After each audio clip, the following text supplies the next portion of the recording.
లోకేష్. అవునవును, నేను అడుగుతా ఉన్నా, నాయన లోకేష్, మీ నాన్నగారికి కూడా చెల్లెలు ఉన్నట్టున్నారు, ఉన్నారా? మర్చిపోయావా? మీ మేనత్తలు ఇప్పుడన్నా కట్టారా రాఖీలు? ఇప్పుడు కట్టిన సందర్భం ఉందా? అక్కడ దాకా ఎందుకు? మొన్న ఏదో ఇల్లు కట్టుకుంటున్నా మీరు ఇక్కడ శంకుస్థాపన చేశారుగా, మీ నాన్నగారు మీ చెల్లెల్ని పిలిచి ఏమన్నా పట్టు చీరలు గాని మామూలు చీరలు గాని ఏమన్నా పెట్టాడా? ఎందుకే కోతలకు వస్తావు నాకు అర్థం కాదు. ఎన్టీ రామారావుని మోసం చేసి అధికారంలోకి వచ్చి మీ మేనత్తలను మోసం చేసి మీ మేనత్తలను చూసుకునేటువంటి నువ్వు జగన్మోహన్ రెడ్డి గారి గురించి మాట్లాడుతున్నావా?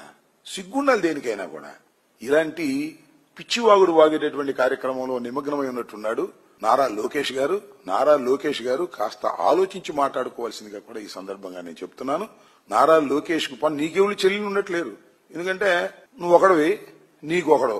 మీ నాన్న మాత్రం దేశంలో అందరిని కను కను కను అంటున్నాడు. మరి నాకు అర్థం కాలా. నువ్వు కనవు, మీ నాన్న కండు, దేశంలో మొత్తం కనాలి. ఏదో దొరికింది కదా అని చెప్పి ఇష్టం వచ్చినట్టుగా మాట్లాడేటువంటి కార్యక్రమాలు చేయమాక. నువ్వు మీ బాబాయిని ఎంత బాగా చూశావో, మీ నాన్న తమ్ముడిని ఎంత బాగా చూశారో దేశం అందరికీ తెలుసు.